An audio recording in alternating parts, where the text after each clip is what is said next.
दोस्तों, राकेश की उम्र 35 वर्ष थी और उसने बहुत कुछ कमाया, जगह-जगह नौकरी की, बहुत कुछ बनाया था उसने। काफ़ी जगह नौकरी करके काफ़ी सारी धन दौलत और इज्जत मान सम्मान उसने बना लिया था। लेकिन एक दिन एक हादसे से सब कुछ गवा चुका। जो वर्षों का उसने कमाया था, बीवी बच्चे, जो मान सम्मान, धन दौलत, जागीर, सब कुछ गवा चुका था और वो बुरी तरह से फंस चुका था। बहुत घर बार जो भी था उसका सब कुछ बिक चुका था। अब वो सड़कों पे आ चुका था। राकेश बहुत दिन से परेशान था और उसकी परेशानी दिन ब दिन बढ़ती जा रही थी, क्योंकि जो था वो सब कुछ छिन चुका था उसके हाथों से। उसके बाद उसे किसी ने बताया कि आपको किसी साधु संत के पास जाना चाहिए।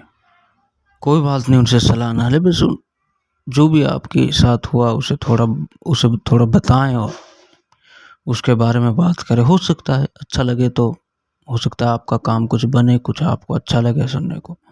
वो गया, वो एक संत के पास गया और उसने अपना सारा हाल उसे बताया। वो हंसने लगा और उसने कहा, राजेश ने कहा कि बाबा आप हंस रहे हो, मैंने जो जीवन में ऊंचे नीचे दिन देख के जो कुछ कमाया था, जो बनाया था, जो मान सम्मान बनाया था, वो सब कुछ जा चुका है।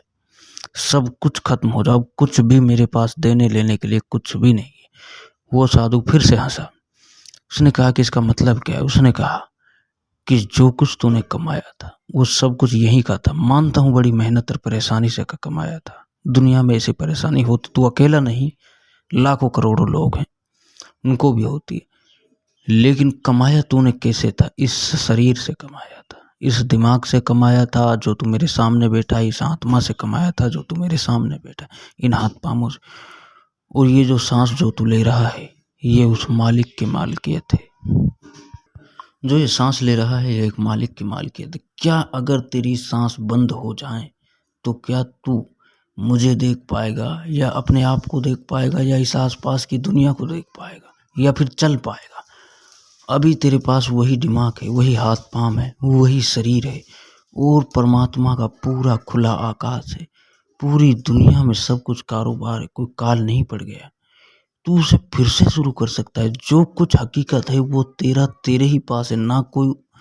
ना कोई उसे कभी, जो तेरा असली दौलत तेरी है, ना उसे कभी कोई तुझसे छीन ही नहीं सकता।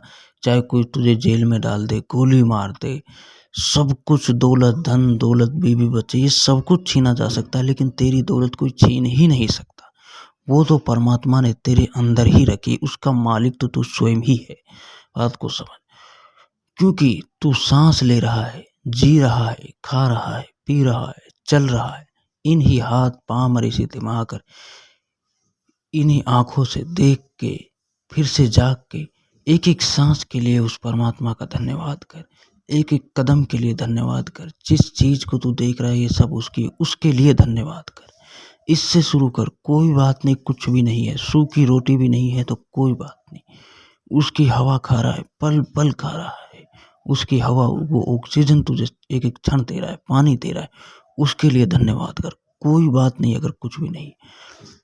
राकेश ने थोड़ी देर अपने दिल पे हाथ रखा और हंसता और मुस्कुराता हुआ उठा। उसने कहा कि बाबा जी, मुझे ये कोई बात नहीं कि दौलत आती जाती रहती है, लेकिन आज जिंदगी की हकीकत और सच्चाई पता पड़ गई, जिससे मैं बहुत दूर था।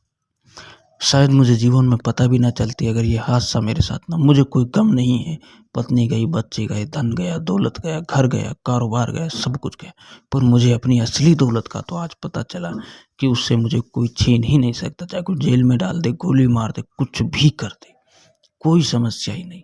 मैं अपने साथ हूँ और मेरा मालिक, मेरा परमात्मा, मेरा अल्लाह, मेरा भगवान मेरे साथ है।